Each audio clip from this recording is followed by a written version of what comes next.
Ayer, distintos medios estadounidenses dieron a conocer que la administración Trump planeaba deportar de inmediato a todas las personas migrantes que cruzaran sus fronteras sin documentos. Esta mañana, Trump lo confirmó. ¿Qué implica esta medida y cómo debe reaccionar México? Veamos en contexto. La administración Trump enviará a México a todas las personas migrantes indocumentadas que ingresen a Estados Unidos para solicitar asilo sin pasar por un periodo de detención. Este lunes, como parte de su plan de contingencia, Guatemala canceló los vuelos programados para retornar a migrantes de Estados Unidos. En 2019, Guatemala firmó con el gobierno de Trump el acuerdo de cooperación de asilo para formalmente ser tercer país seguro y recibir a personas deportadas. México no ha firmado un acuerdo similar, sin embargo, el protocolo de protección migrantes, conocido como Quédate en México, obliga a los solicitantes de asilo a esperar la respuesta a su petición en nuestro país. Este martes, el Instituto Nacional de Migración informó que hay 3,000 personas migrantes en sus estaciones y estancias migratorias del norte y sur del país. La capacidad máxima de estos espacios es de 6,728 personas, por lo que están al 45% de su límite y que en ninguno de sus recintos hay hacinamiento. La dependencia señaló que desde enero aplica medidas sanitarias básicas para mitigar los riesgos de contagio y que se realizan monitoreos y supervisiones de las condiciones de salud de migrantes. El canciller Marcelo Ebrard tuiteó que estaba en contacto con sus homólogos de Estados Unidos y Canadá para coordinar acciones. En un comunicado previo, la Cancillería apuntó que analizará los alcances de la medida y actuará de manera soberana en defensa de sus intereses, considerando, entre otros, la salud pública y los derechos humanos. Punto y contrapunto. Este es un tema que va y viene, lo hemos discutido pues, durante el último año, ¿no? De manera esporádica, de repente llegan los periódicos y ahorita ya nos acordamos que hay pues, migrantes parados en la frontera. Lisa, ¿cómo ves una auténtica, bueno, se suma la crisis migratoria que tú has dicho mucho, esta crisis ahora de salud pública y eventualmente también económica? ¿Cómo ves? Bueno, completamente, pero no solo eso, sino que también le podemos empezar a sumar una crisis humanitaria que esperemos que no sea el caso. El día de mañana yo les adelanto que distintas organizaciones lo que vamos a estar haciendo es un exhorto a los gobiernos estatales y federal para replantear precisamente las políticas que tenemos de detención y de tratamiento de personas o bien privadas de la libertad o retenidas de manera temporal por cuestiones migratorias en estos centros de migración, precisamente porque lo que sabemos por cifras oficiales y por visitas de distintas organizaciones a estas instalaciones es que hay poca disponibilidad de médicos, hay muchos grupos de riesgo, incluidos personas mayores o personas con patologías preexistentes que los predisponen a una forma mucho más grave de COVID-19. Y sobre todo también hay muchísima falta de insumos básicos para la higiene y para garantizar esto que nosotros, Martín, Sara, Eder, Alfredo, estamos haciendo el día de hoy, que es aplicar la sana distancia y que es aplicar precisamente pues, los protocolos de lavado de manos constante y de higiene personal básica. Eso significa que no solo tenemos que aumentar la provisión de esos servicios, sino que además tenemos que replantear cómo es que estamos haciendo esas detenciones, cómo es que estamos reteniendo a las personas, qué tipo de instalaciones tenemos y cuál va a ser la manera de desahogar. Simplemente para darle a la audiencia un ejemplo, la Agencia de las Naciones Unidas para los Refugiados está haciendo exhortos sistemáticos en todos los campos de refugiados y de desplazados por migración a lo largo y ancho de Europa para desalojarlos, ¿no? Y poder poner a las personas en comunidades con las instalaciones y los servicios suficientes para poder atenderlos en caso de emergencia, porque se sabe que en esos lugares, sobre todo cuando se presenta hacinamiento, es mucho más difícil hacerlo. Hasta el momento el Instituto Nacional de Migración ha dicho que estos lugares de retención de migrantes están al 45% de su capacidad, pero sí se concentra o se concreta más bien este acuerdo bilateral con los Estados Unidos y de pronto el flujo de personas retenidas aumenta, pues estaríamos en una situación completamente diferente.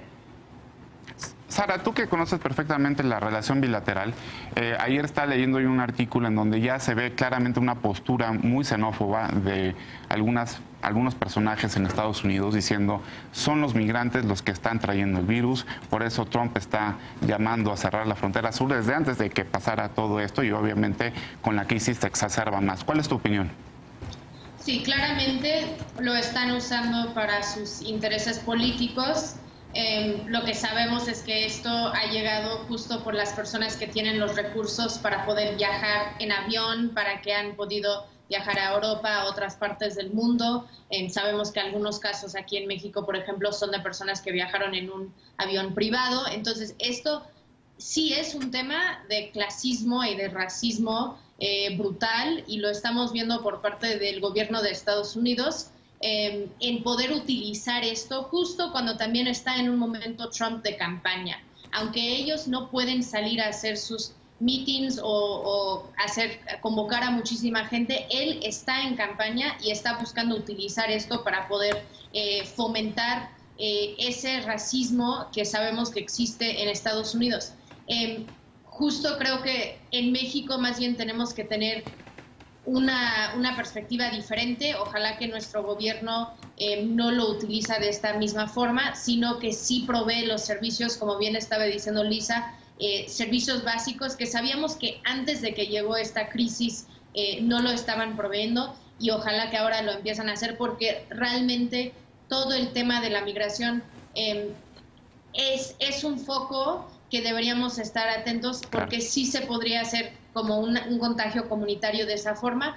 También creo que sí tenemos que estar viendo que en México cómo vamos a recibir a esas personas si lo están deportando. También yo estaba escuchando mucho de personas migrantes que están trabajando sin documentación en Estados Unidos, que ahora tienen mucho miedo de poder ir a trabajar, y ellos ya están en una situación precaria de su empleo, y entonces ellos probablemente van a ser los primeros en perder sus empleos, y eso va a tener un impacto directo en México, en las remesas que llegan y en cómo va a afectar a las familias que sí dependen de eso. Entonces creo que sí, ya tenemos en México más de 60,000 personas solicitando asilo, y ellos pues han podido no estar en albergues sino en otras situaciones aquí en México, y tenemos que ver cómo estamos buscando servicios para ellos. También algo que a mí me preocupa, qué bueno que se va a lanzar esa información mañana, pero nada más por cerrar el Poder Judicial por un mes, pues hay casos que estaban esperando, por ejemplo, un amparo promovido por el Instituto para las Mujeres en la Migración,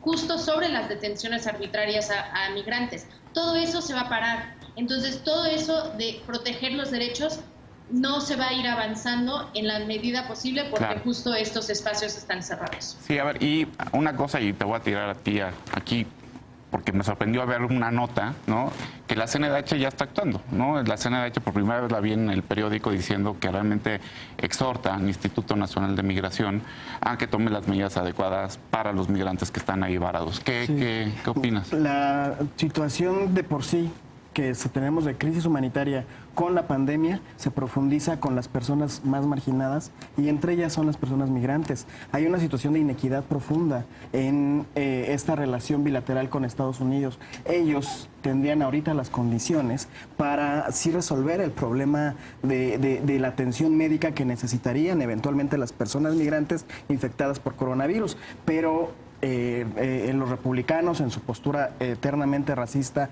xenófoba, pero además en campaña, pues lo que están haciendo es profundizar la crisis al utilizarlo políticamente. Desafortunadamente, toda esta crisis, toda esta situación del coronavirus lo están capitalizando políticamente muchos actores en todo el mundo. Así como aquí en México vemos a un sector de empresarios que están pidiendo que se les regrese el IVA, el ISR, o que se les regrese, que se eche para atrás el etiquetado claro por el coronavirus, lo cual es absurdo. Así vemos al presidente de El Salvador utilizando medidas drásticas de ultraderecha, de estado de excepción, o a Donald Trump beneficiándose políticamente, porque yo creo que para él es una ventaja no tener que hacer mítines, pero entonces lo que hace a través de usar el poder del Estado y a través de Twitter, como siempre lo ha hecho, es una campaña de radicalización, de identificar a los enemigos para movilizara su voto, que no tiene que estar en las calles, no tiene que estar en los mítines. Ellos tienen en esta condición y desafortunadamente muchas ventajas porque están pensando en la reelección y no en resolver este problema humanitario. Creo que México debe tomar acciones claras, pero tenemos una circunstancia muy, muy difícil porque, ya lo hablábamos en el segmento anterior, hay un problema de recursos. O sea, es ya un tema concreto en donde para atender a la población mexicana infectada se necesitan más recursos de los que se tienen y también hay que hacer todo el esfuerzo por humanidad, por congruencia del gobierno de la 4T para atender a las personas migrantes que eventualmente van a estar también en esta crisis, si no es que ya lo están, y en este caso que tome una medida drástica, unilateral Donald Trump de este tipo y nos deje la carga de la responsabilidad a nosotros, mientras México toma declaraciones contundentes o lo que sea, no podemos cerrarle los brazos. Ahora, no se puede negar. No se puede negar. Hay que atender a las personas. Y nosotros, en primer lugar, nosotros aceptamos ser un país seguro de facto. Exactamente. Creo que de repente parece esto la configuración de una tormenta perfecta. Porque definitivamente nos pone retos la llegada de la pandemia a nuestro país, que pues muchos son prácticamente imprevisibles, ¿no? Pero aquí, en el tema de migración, hay una suma de más de un año de una política errónea del gobierno federal, muy distante de los principios que supuestamente representa la Cuarta Transformación y que desde el proyecto de Nación 2018-2024 nos prometía López Obrador que iba a garantizar un tránsito seguro para los migrantes en acompañamiento en su estancia en México como lugar de destino o de tránsito, y hemos visto que no está sucediendo eso. Entonces tenemos hacinamiento en el sur y ahora tenemos este problema de retorno a nuestro país de migrantes no necesariamente connacionales, que, como decía, hablando de médicos y de organizaciones, Médicos Sin Fronteras desde el 2 de febrero, que denunciaban los secuestros que estaban de los cuales estaban siendo víctimas migrantes retornados a Tamaulipas, un estado de nuestra república, y como ya lo hemos dicho varias veces en este espacio, que está catalogado por la propia Unión Americana como uno de los más peligrosos del mundo, incluso el estado de Tamaulipas. Entonces, digo, la combinación de varios factores que nos están conformando una tormenta perfecta, porque no hemos sabido hacer frente a estas presiones, a este discurso y a esta politiquería que, por supuesto, no se fue de cuarentena. Donald Trump, en su egoísmo y en su America First, mientras que padre se suspenden las primarias en Estados Unidos, pero él puede continuar con este tipo de campañas xenófobas, tomando este tipo de medidas en el marco de esta crisis. Y insisto, el problema es que llevamos ya mucho tiempo dejándonos ser ese patio trasero, ese elemento manipulador que puede, muy bien representado en Marcelo Ebrard, que se rinde ante los pies de Donald Trump. ¿Nos rendimos, querido Ebrard? No, hay que tener una respuesta muy clara, muy contundente, pero insisto, es que no lo hemos tenido. Independientemente de la respuesta, si Donald Trump mañana decide deportar a las personas y en medio de esta crisis, México tiene que dar una respuesta. Sí hay que atender el tema político, sí hay que atender esta circunstancia de la relación bilateral, pero hay un problema humanitario al que no le podemos dar la espalda. De por sí, las personas migrantes son los olvidados de los olvidados. No podemos nosotros como país darle la espalda y tenemos que romper además con esa inercia que vienen de rechazo en sus países porque vienen huyendo de algo y que ahora se les está rechazando de una manera muy xenófoba en Estados Unidos. Ese discurso lo tenemos que romper aquí y de entrada la postura tiene que ser abrámosle los brazos. Sí, tenemos un doble reto, ¿no? La xenofobia que viene de este virus externo que no es cierto y lo que pasa en el gobierno, con la política migratoria. Vamos a una pausa. El gobierno federal lanza una nueva campaña contra las adicciones y subraya que busca alertar sobre los riesgos de las drogas. Pero ya hay varias críticas por estigmatizar a los consumidores. Regresamos a Punto y Punto al Con.